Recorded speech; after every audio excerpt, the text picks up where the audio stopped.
Ese es el punto clave del fracaso y del remedio, una buena administración. Mujeres normalmente son más atentas, más conservadoras que los varones.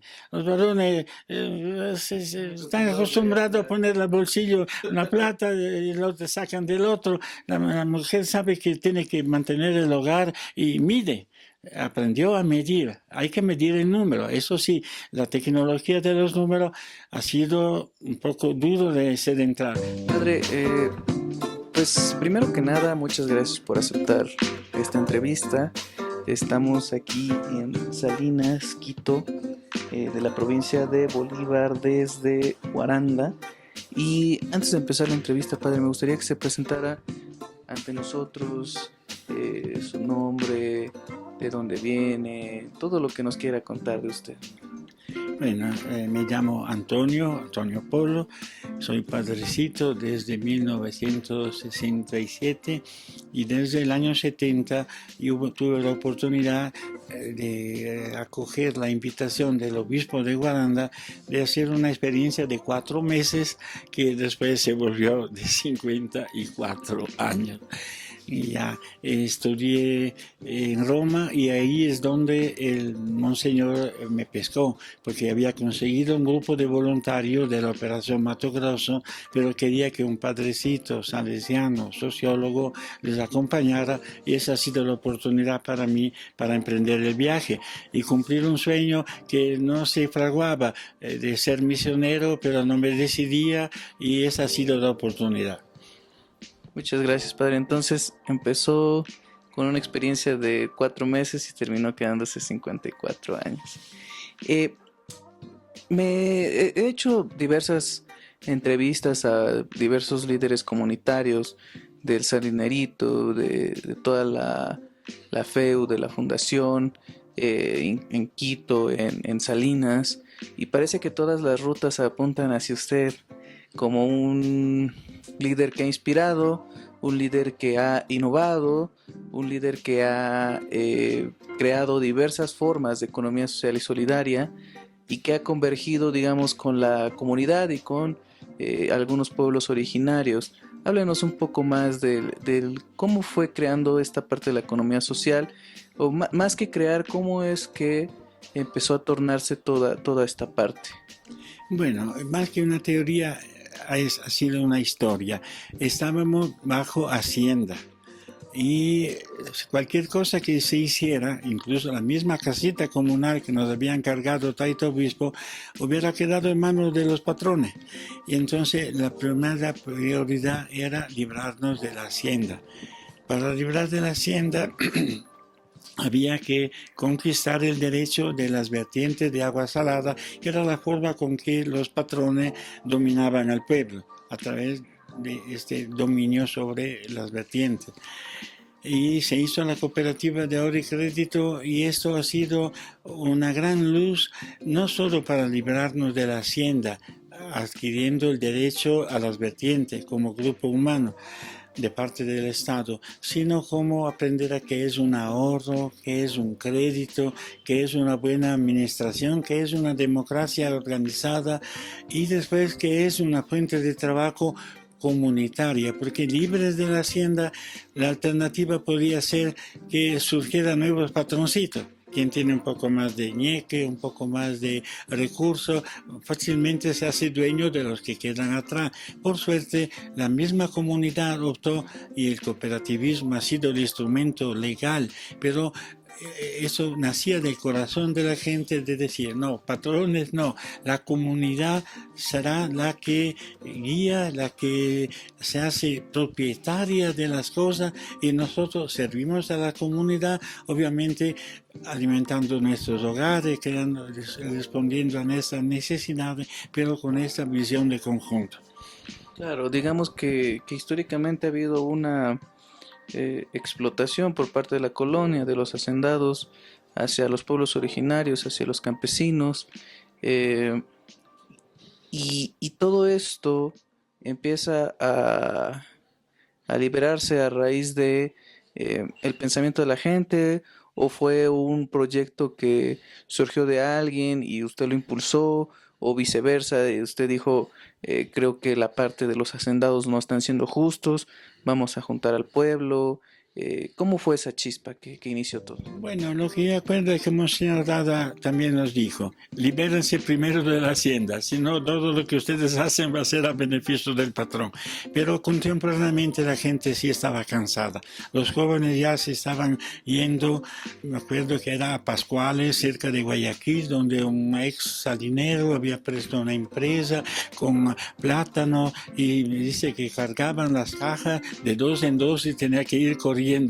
Cuando supieron que en Salinas había una posibilidad de vida distinta de lo que habían vivido, regresaron. Y ha sido, creo, los primeros líderes salineros los que habían salido, habían probado también otra forma de explotación y que ya soñaron y pudieron compartir el sueño de librarse de la hacienda y construir algo nuevo en el propio lugar donde habían nacido, que es muy bonito además.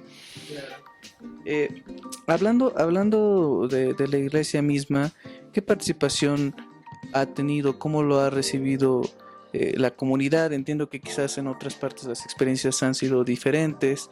Eh, Quizás la iglesia pudo haber sido parte también de algunos temas que quizá a la comunidad ya no les gustaban ciertos tratos, pero veo que aquí la comunidad ha aceptado de buena forma toda la parte de la fe. Entonces, ¿a qué debe usted, pues básicamente esta buena relación, si lo podría llamar así?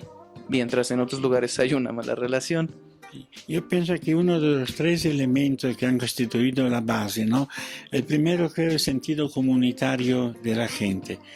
Pero el segundo ha sido la inspiración cristiana también que nos dio el obispo de Guaranda con su enseñanza, con su ejemplo también. Nos acordábamos que con botas y palas para sacar el lodo ya en una aluvión. Y eso ha sido algo muy importante, muy importante. Entonces, y además para defendernos de los hacendados, el hecho de ser iglesia sí constituyó deterrente para ellos. Amenazaron y todo, y hubiera sido solo voluntario, los que a lo mejor hubieran ganado. Pero habiendo un padrecito, ya la cosa tenía como una cierta fortaleza de respaldo de la iglesia mismo, y optaron para vender felices, que no le invadiéramos la tierra, sino que le compráramos, que ha sido con precio favorable. Era tiempo de reforma agraria, que también influyó para que eso se solucionara con cierta facilidad. Claro, quedar endeudado con el Fondo Ecuatoriano Populorum Progressio quería decir trabajar para pagar la deuda. Y al campesino esto es una gran forma de motivación. Ya, ahorrar casi no le nace mucho, pero cuando se endeuda después lucha a muerte para pagar la deuda, y eso es lo que nos ha permitido seguir adelante. Sí, fíjese que iba a ser una de mis preguntas sobre cómo fue el conflicto, o si más bien los hacendados no intentaron, como en diversas partes del mundo, amenazar a la iglesia, y vemos que en algunas cuestiones muy particulares o generales, la iglesia incluso llega a ceder ante los hacendados o se llega a aliar ante los hacendados, pero en este caso, ¿cómo fue el proceso? ¿Fue un proceso difícil de la iglesia con la comunidad soportar, digamos, los intereses de los hacendados? Como hablábamos antes, también hay distintas formas de ser iglesia también, lastimosamente. Ha habido iglesia que fue aliada de los hacendados. Monseñor Dada, cuando le ofrecieron 10.000 sucres de este tiempo para hacer la iglesia que hasta ahora está, dice, no puedo recibir ese dinero porque es sudor y sangre de los cosas. Primero dejen de explotar a los indígenas, a los campesinos, y ahí sí recibiré con gusto cualquier ayuda que ustedes me den. Ya, nosotros vivimos bajo esta inspiración de iglesia, que no es tampoco única. O sea, ha habido muchos casos, Monseñor Poraño, varios obispos. Ya, entonces tuvimos la suerte de vivir esta iglesia de la liberación, o sea, de la iglesia del pan nuestro, no solo nuestro en la iglesia, sino pan nuestro también afuera de la iglesia, de lo que adentro se celebra, se anuncia, afuera se construye, o sea, de la puerta de la iglesia por afuera empieza el trabajo, decía Monseñor Rada. Nosotros nos encantaba eso también porque nos gustaba trabajar, el frío mismo, y ya, o sea, la juventud, todo eso coincidió, y la alegría de la gente de sentirse libre y con la seguridad de no caer en nuevos patrones a través del cooperativismo. Todo eso ha sido lo que fraguó este sistema, que entre caídas y levantadas, con éxitos y fracasos, pero ha venido constituyéndose en algo sólido, en algo que cuando me dice, ¿y cuando el padrecito no estará? Ya, ¿qué pasará? No pasa nada, todo ya funciona por su cuenta. Ayer estuve en la asamblea de la Fundación Familia Salesiana. Hay un sistema contable, todo que yo ni entiendo, pero lo llevan muy bien. Hablan de coworking, que yo ni sé la palabra, kombucha, o sea, la gente ya no solo que sigue lo que aprendió, sino que lo innova, que lo punta adelante, sin perder ese sentido comunitario. Quizás no todos por el sentido ideal de fraternidad universal, sino porque funciona. Y cuando la gente algo ve que funciona, sí se dedica con más gusto al trabajo. Claro, nada más como dato, quiero informarles que no sé más o menos con exactitud, pero hemos de estar entre unos 5 o 6 grados centígrados sobre una altura de 3.500 metros. Y en la noche, eso sí se las puedo asegurar, estuvimos a 2 grados centígrados con una sensación térmica de 1 grado, entonces por eso es que... Helada, se forma lastras de hielo. Nada sobre el comentario del por qué estamos... Sí, que bajo cero también. Baja. Sí, sí, no, el agua se congela a 0 grados. Padre, hablaba con diversas personas. En otros países, por ejemplo, como en México, no en todos los sectores, sino en algunos particulares a través de los maestros bilingües o algunos líderes de los pueblos originarios, ha habido toda una reivindicación cultural, incluso donde proponen ya no llamárseles indígenas, sino pueblos ancestrales, pueblos originarios, para evitar toda esta parte de colonización, de conquista. Y en algunos casos un poco más, pues podríamos decirlo, revolucionarios, quieren rescatar, digamos, a sus dioses ancestrales. ¿Cómo ha sido aquí el proceso? ¿No ha habido estos problemas de reivindicación cultural? ¿Ha habido una buena relación entre, digamos, la cultura ancestral de los pueblos originarios, que entiendo que aquí es una influencia incaica, con el tema de la fe católica, o cómo ha sido este proceso? Es un tema bastante variegado, bastante difícil. De México recordamos Chiapas, para nosotros ha sido un gran ícono esto. Ahí también la iglesia sí tuvo parte activa de ponerse del lado de los que tenían sus derechos de ser lo que son, lo que han sido, e incluso dueños de donde después se quedaron como servidores. Y todo esto sí a nivel de iglesia, documentos oficiales y todo, y algún obispo que los tomó en serio, sí funcionó. Ahora en Salinas hay una recuperación que viene un poco más después de la parte cultural, por la necesidad de solucionar el problema de las necesidades básicas. No había que comer, no había cómo viajar, no había escuela, o sea, la necesidad de solucionar los problemas ya inmediato, todo dejó un poco al lado, sea la naturaleza, sea la parte cultural, que después de 10 o 15 años vino aflorando de parte de la misma gente, gente, ya, porque eso tiene que nacer de parte de los dueños de la cultura, los gringos, como nos llaman a veces nos afanamos de decir cosas, pero que no son nuestras, ¿no? Y entonces creo que no ha sido malo que sea la misma gente que poco a poco ya ha superado el problema de las necesidades básicas, empezó a apuntar a lo de la cultura. De mi parte, la tesis que hice con la Universidad de Roma era escolarizar al indígena, ha sido la primera publicación también. Escolarizar al indígena ha sido un gran tema de debate, porque algunos decían, no, escolarizando se los acultura y pierden su cultura. Otros decían, no, si no se adueñan de la herramienta con que les domina, siempre quedarán dominados. Y con mi tesis psicológico y todo, grupos que iban a clase y otros que todavía no iban, pude demostrar que sí, el que va a clase tiene una herramienta más para defender su propia cultura. Obviamente no automáticamente. Esto tiene que ser también algo de conversa, de contacto con otros grupos que han hecho el camino. Ahora, por ejemplo, hay una iniciativa nueva del padre Jaime de los coros.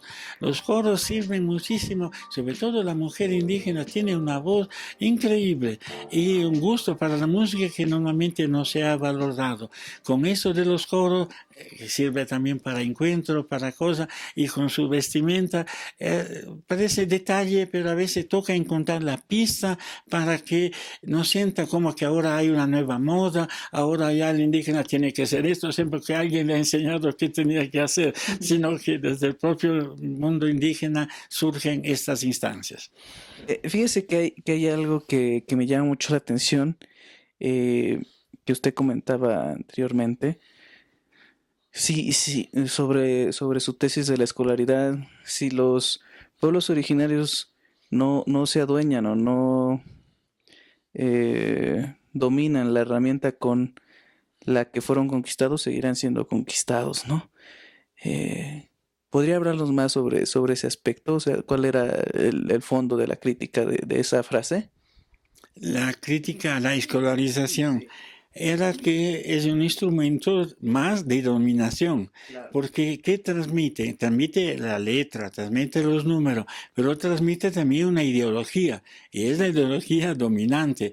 Entonces, ¿qué hemos optado? De conseguir maestros indígenas para que enseñen castellano, porque la gente no quería aprender quichua, quería aprender castellano, porque el obispo de Riobamba, Monseñor Polaño, a través de la radiofónica había sembrado esa inquietud. Prepárense, aduéñense de la escritura, porque si no le van a seguir dominando.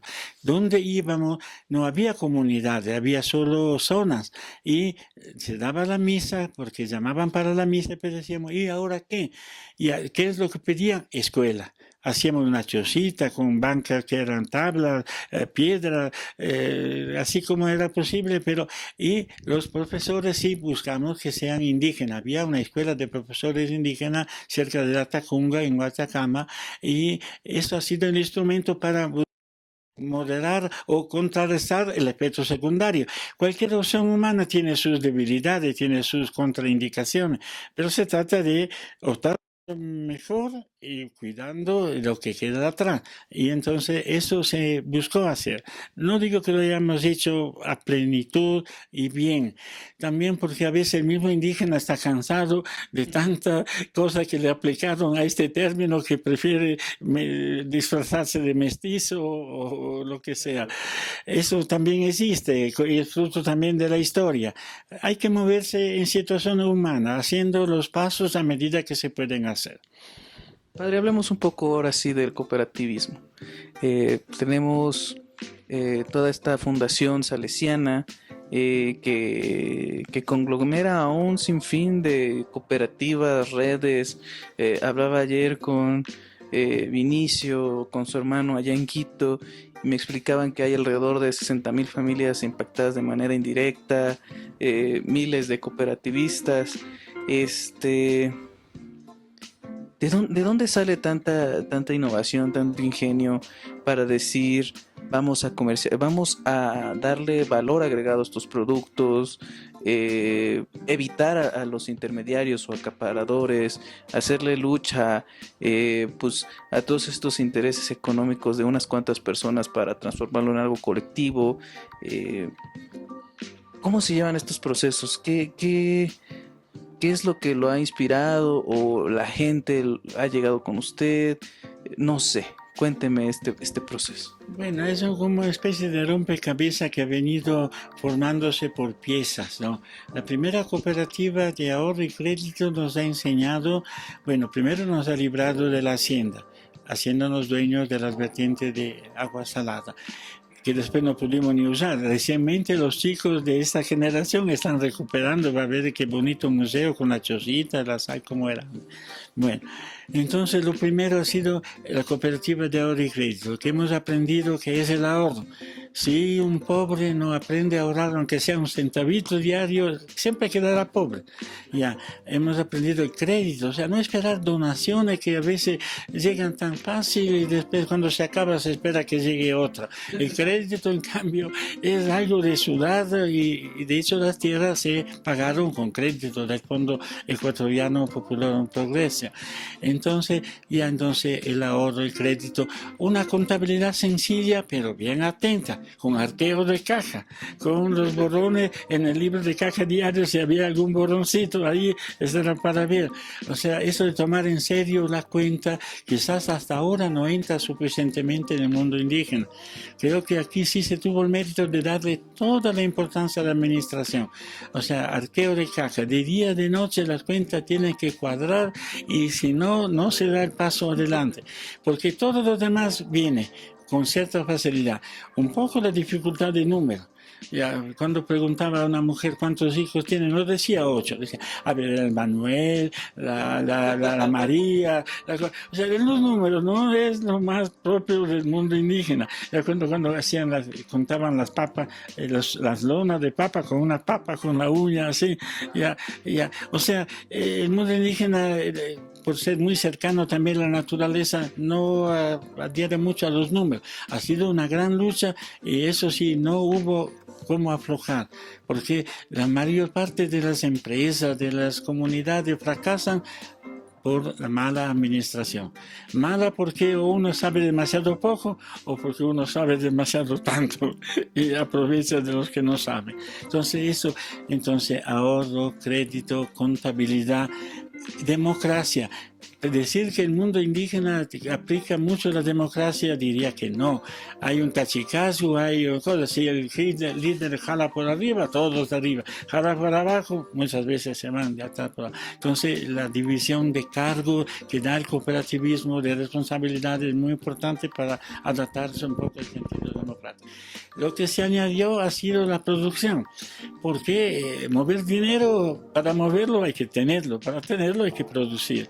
Y con el mismo sistema colectivo de cooperativismo que se puede definir en propiedad colectiva de los medios de producción. Porque si uno es dueño de la máquina, es dueño de los que la trabajan. Si uno es dueño de la tierra, es dueño de los que trabajan la tierra. Entonces, el primer punto fundamental del cooperativismo, de la economía solidaria, la propiedad colectiva de los medios de producción. De ahí viene la consecuencia. Por ejemplo, las utilidades ya son para el bien comunitario. Quizás algo que normalmente no se da y que también hemos insistido, la vinculación con otras entidades solidarias. O sea, no se puede hacer un egoísmo de grupo, que nuestro grupito funciona bien y vamos por nuestra cuenta. No funciona y no es conforme al plan de Dios, digamos lo que creemos en este plan del reino de Dios. Pero tampoco una economía verdaderamente solidaria no puede ir por islas, y hasta ahora es una lucha grande que las instituciones solidarias empiecen a conocerse más y a hacer algún plan común. Si Dios me da un poquito de tiempo más, todavía eso será mi lucha del tiempo que Dios me quede. Que las instituciones solidarias aprendan a conocerse, a hacer un censo de todas las que en la provincia no sabemos quién está, quién ya, y peor con otras provincias. No noto mucha acogida, quizás la costumbre de hacer las cosas bien, pero cada uno a su manera. La misma iglesia tiene una historia antiguísima de acción social. Justo porque es antiguísima, se la tiene querida y como que tiene ya la respuesta para todo y nos se abre a un mundo que ahora es globalizado, al comercio justo, a la economía solidaria, y es otra guerra, esta interna de la iglesia, la otra incluso con otra también laica, pero que tienden a aislarse por su cuenta. Fíjese que es muy curioso este tema que hablamos de las matemáticas en los pueblos originarios, eh, sobre todo porque, digamos, ancestralmente, pues las culturas mesoamericanas, los incas, los mayas, los mexicas, tenían sistemas bastante complejos en astronomía, en matemática, en poesía, los mayas inventores del cero. ¿Cree que todo este tema de conquista, de subyugación, de colonización, hizo que poco a poco los pueblos originarios fueran perdiendo sus conocimientos y hoy es una época donde o puede resurgir toda esta parte de su cultura, de su inteligencia ancestral? Y espero que estemos a tiempo todavía. Yo veo también los padrecitos indígenas, como el padre Jaime. Ya un gran cambio ha sido ya no tener recelo de ser lo que son, sino tener orgullo, la identidad. Esa es la primera base. De ahí que toca construir algo más de recuperación. Pero al mismo tiempo yo diría, y es donde yo más me muevo, porque es donde yo puedo dar mi aporte, es que aprendan a administrar. Todo es bueno, todo es bueno, pero al final tiene que también traducirse en número y una buena administración. Llegan proyectos millonarios a veces, y justo para defender la cultura y todo, pero si al final el resultado es que cada cual ve con qué se queda, no hemos hecho un gran beneficio a una cultura que es sana también moralmente, ¿no? Los tres mandamientos de los incas, de no mentir, de no ser vago, ya, y de no robar. Ya, entonces eso de los proyectos así, no, tiene que haber una buena administración. Monseñor Proaño indicó las letras al indígena. Monseñor Rada dice, yo quisiera que aprenda los números. Y tenía razón ambos. O sea, las dos cosas tienen que ir juntos. Ya, la letra, la motivación, el pensamiento, la cultura como contenido de valores. Pero en el mundo actual, o eso se traduce también en una buena administración, o queda en el aire. Claro. Hablando de la historia de la cooperativa, ¿cuál fue el primer producto que ustedes empezaron a crear? ¿Y cuál fue la primera cooperativa que empezó a trabajar en esta red de establecimientos? Bueno, la cooperativa de ahorro y crédito ha sido el instrumento para librarnos de la hacienda y aprender qué es ahorro, qué es crédito, qué es contabilidad. Pero, ya primerito. Pero no podía quedarse en esto, había que producir para vivir y había dos alternativas. Una era la sal, porque ya era nuestra, pero no sabíamos ni bien dónde vender la sal marina, ya era esta cosa, no había camino. Entonces, la segunda era quesos, porque con los cordobeses, si usted irá al museo, ve que hay todavía las moldes de tol que se hacía en este tiempo. Hay una tapa que recuperamos en el cementerio ya con la C. La C era de cordobés, pero nosotros aplicamos la C de cooperativa y hemos empezado recuperando lo que estaba haciendo con la hacienda. En algún sentido somos hijos también de la hacienda.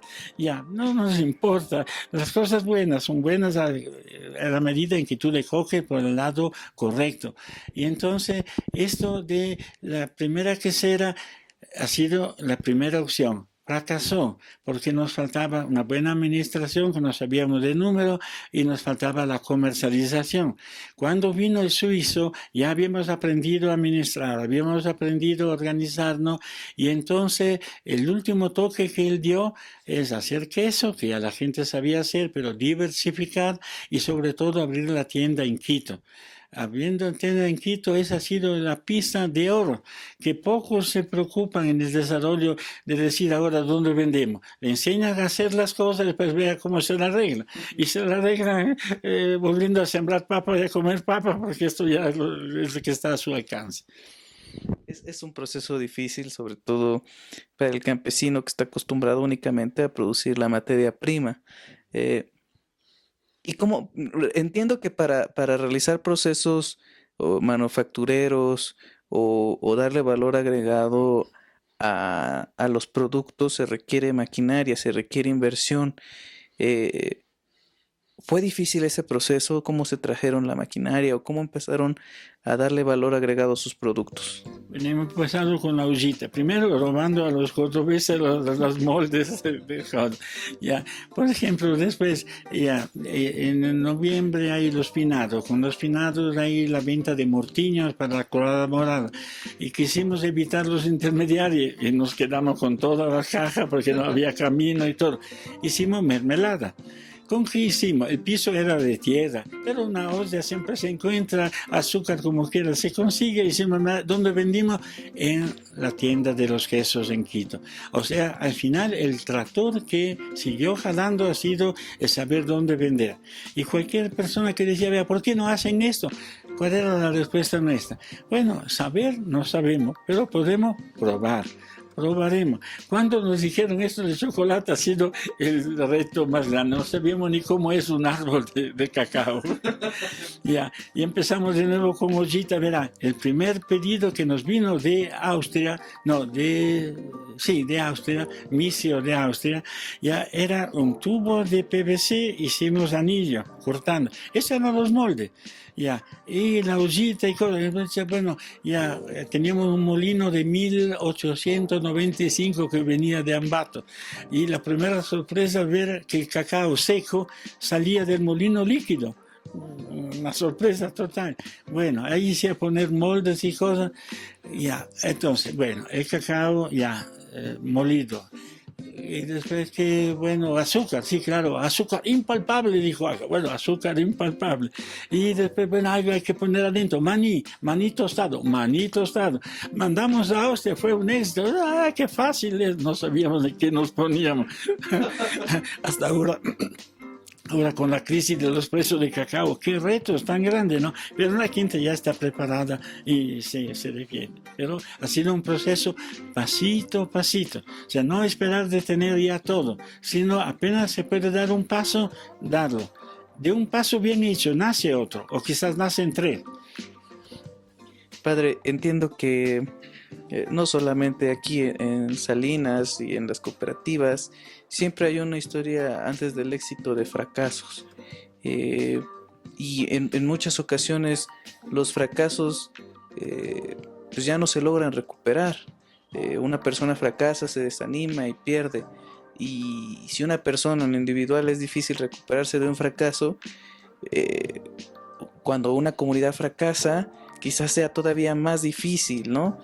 ¿Cuál ha sido su experiencia? ¿Cómo han logrado salir adelante a pesar, pues, de los fracasos que inevitablemente uno, para llegar al éxito, tienen que atravesar?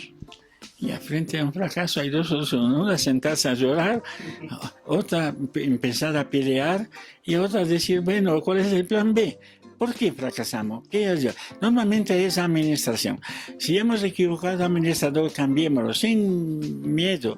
Ya, y si uno nos da cuenta, dice, ¿cómo no confían? No, sí, confiamos, pero confiamos más en los números, en las cosas. Hasta al presidente de la República le miden los cuentas que hace. ¿Cómo vas a decir que no? O sea, ese es el punto clave de los fracasos y del remedio, una buena administración. Mujeres normalmente son más atentas, más conservadoras que los varones. Los varones están acostumbrados a poner el bolsillo la plata y lo sacan del otro. La mujer sabe que tiene que mantener el hogar y mide. Aprendió a medir, hay que medir el número. Eso sí, la tecnología de los números ha sido un poco duro de entrar. Primero en el mismo padrecito, porque yo era malo en matemáticas, era bueno en todas las demás materias. Y era muy bueno, pero en matemáticas era malo. Tuve que recuperar, decir, o aprendo a hacer cuenta o aquí no salimos de nada. Es curioso, fíjese, todo esto que nos explica. Sí, sí, sí, inevitablemente hombres y mujeres son completamente diferentes en aspectos diversos y no por eso son personas desiguales. Em, Padre, vamos a ir finalizando esta entrevista. Quisiera que nos hablara un poco de entiendo que pues hay un gobierno, quizás platicamos de esta parte de la derecha, de la izquierda, entiendo que hay un gobierno que de facto podríamos decir que es de derecha. ¿Cómo ha sido la relación? ¿Ha sido complicada? ¿No hay relación? Eh, ¿Cómo es esta parte que pues, es un gobierno que evidentemente es de un sistema capitalista y pues aquí están tratando de impulsar, como se dice, otro tipo de economía? ¿Ha habido problemas respecto a eso?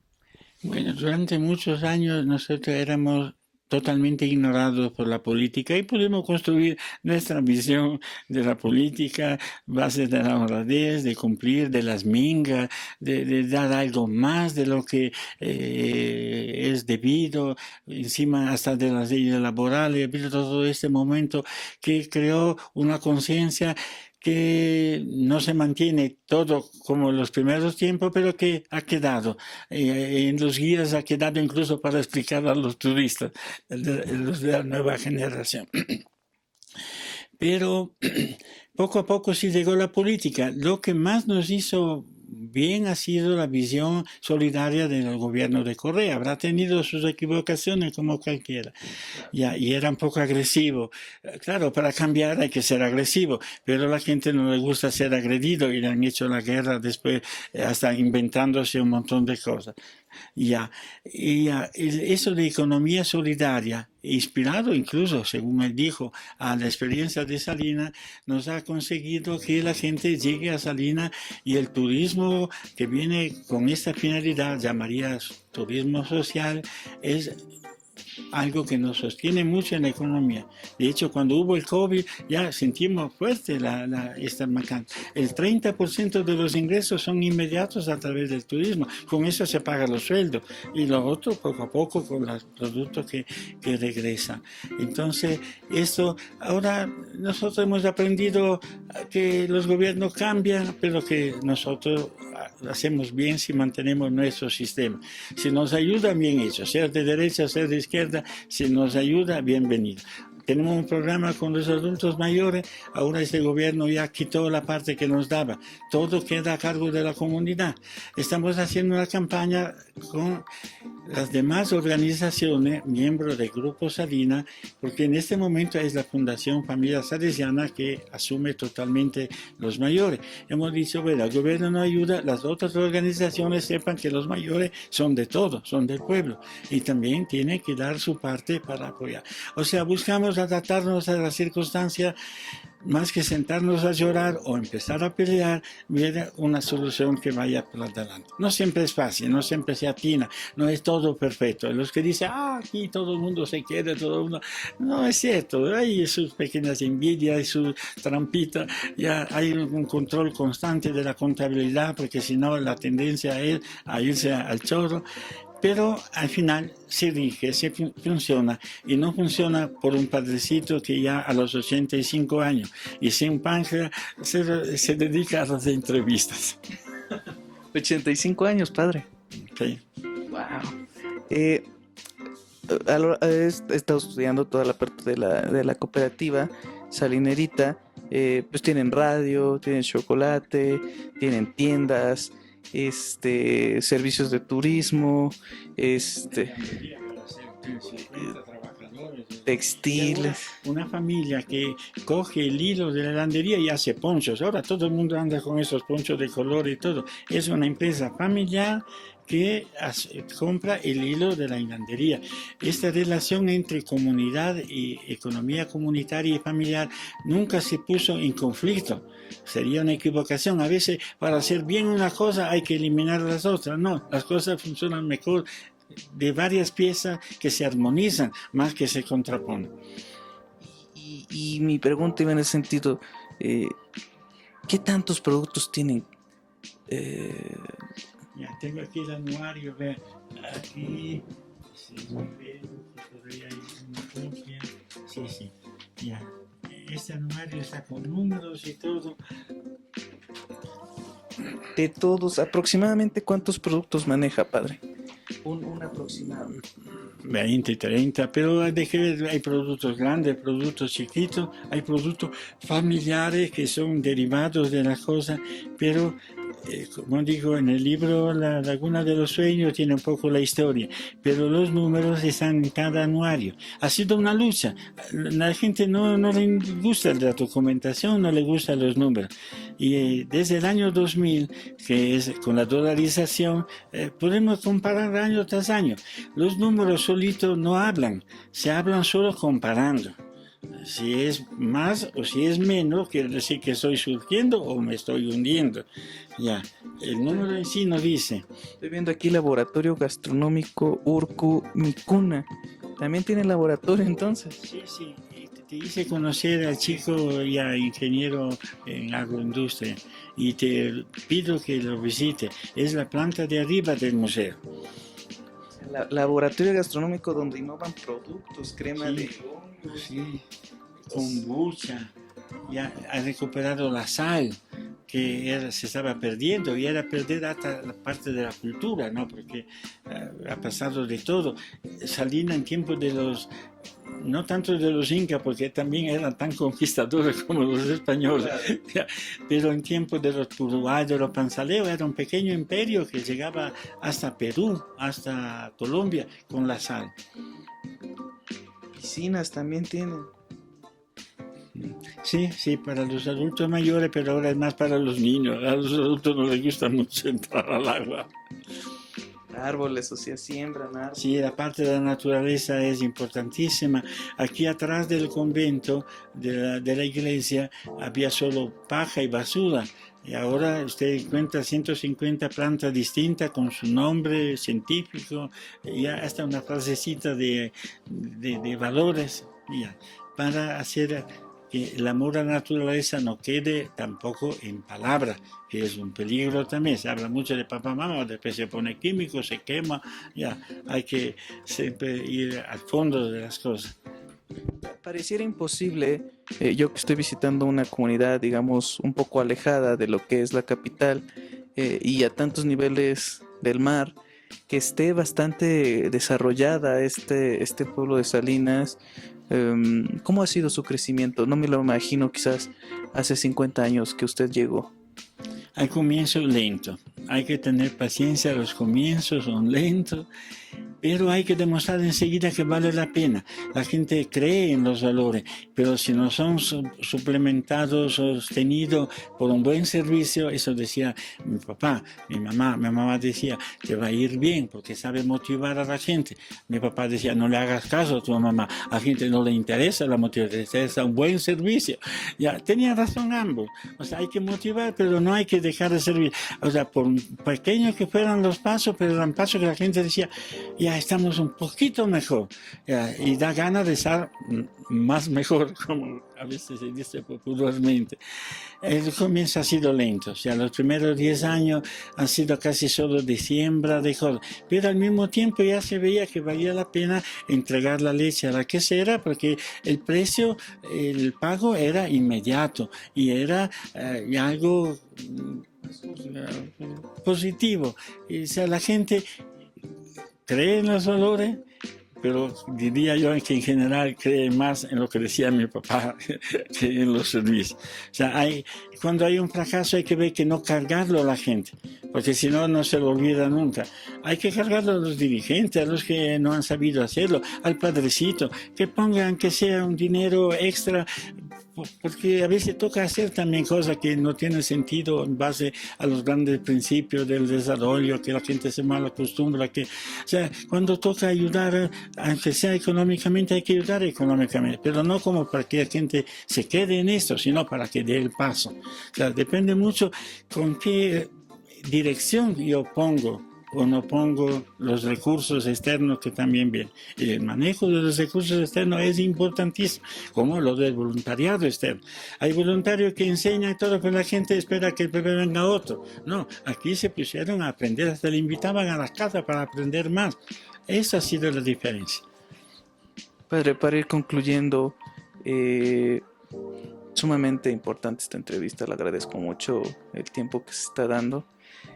Un mensaje final que nos quiera dar, un consejo para todos los que nos van a ver a lo largo del mundo, los cooperativistas, la gente que quizás no está pasando por un buen momento y ha tenido fracasos, o los que están teniendo éxito y quieren seguir teniendo más logros? ¿Qué mensaje les daría a usted?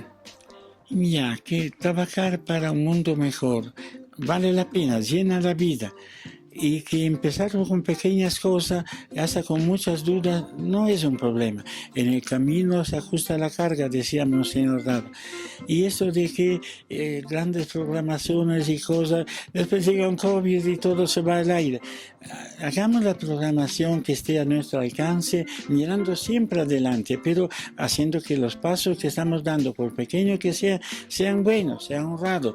Cuidemos de la retórica, ya, de hablar bonito, bonito, bonito, y después atrás no hay nada, que no me pidan una hora más y todo eso. O sea, eso de minga, de horas extra, de corazón en las cosas, no se puede exigir a todo.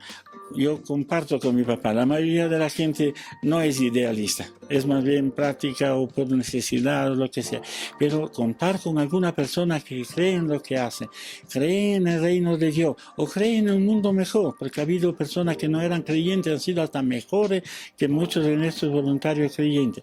Ya, creer en el ser humano, en su potencial, en el potencial de un país como México, como Ecuador, que tiene recursos de toda clase, solo que se liberen de algún prejuicio, que se liberen de alguna pereza, ¿sabes? Se libere de corrupción, que no es solo a nivel de los grandes, sino la tentación es a nivel casero también. Eso es un mundo que se nos abre y todo lo que se ponga en eso, sepan que son bendecidos por Dios y por su conciencia. Pues padre, una última pregunta. ¿Qué sigue para Salinas? Que siga soñando. Tú vas a ver en el laboratorio este grupito de jóvenes. A mí me ha dado de nuevo la esperanza. O sea, podía empezar a dudar, seguir diciendo, usted se va, aquí se queda todo. Y con este grupito de jóvenes que vienen hasta comer, a veces rezamos juntos, y que sueñan y que me inventan cosas. Me viene con kombucha, que yo ni sabía la palabra. Me viene con coworking, que se me hace hasta difícil de pronunciar. Esto sí me da mucho ánimo de seguir adelante. Y mantiene el corazón abierto, a veces hasta más que la generación anterior, y amor a la naturaleza que antes no había tanto. Sin demérito de desearle nada negativo, padre, pero decía que los pueblos originarios están acostumbrados a seguir a un líder. Usted es su líder, no hay miedo de que pues Dios no quiera, pero eventualmente usted llegue a faltar, no hay miedo de que todo se caiga. Esa no es una eventualidad, es una seguridad absoluta. El tiempo sí, ya estoy en tiempo suplementario y no hay reglas fijas para esto. Pero bueno, sí hay una limitación muy evidente. No, la duda que yo tuve hace algunos años ya se me despejó con ese grupito de jóvenes. Si esos jóvenes que no han vivido en chozas y ahora han reconstruido las chozas para poder, y ahora van a hacer otra nueva, para que sea para los turistas, para hacer, o sea, me están inventando un montón de cosas que me da emoción y me da la tranquilidad. Algo de la siembra ha quedado y sigue ya dando a su vez fruto. Que esto durará eternamente, no hay cosas eternas en el mundo. Posiblemente habrá cambios, dependerá mucho de las personas. Al final no son las ideas, no son los recursos, son las personas que hacen el camino. Bueno, pues muchas gracias, padre. Ahora sí. ¡Viva México! Viva México, un saludo a México, a Ecuador, un saludo a los ecuatorianos que desde luego, a pesar de que pues, nuestros gobiernos se pelean entre hermanos ecuatorianos y mexicanos, aquí seguimos muy pendientes y queriéndonos como hermanos nuestroamericanos. Muchas gracias. Gracias también.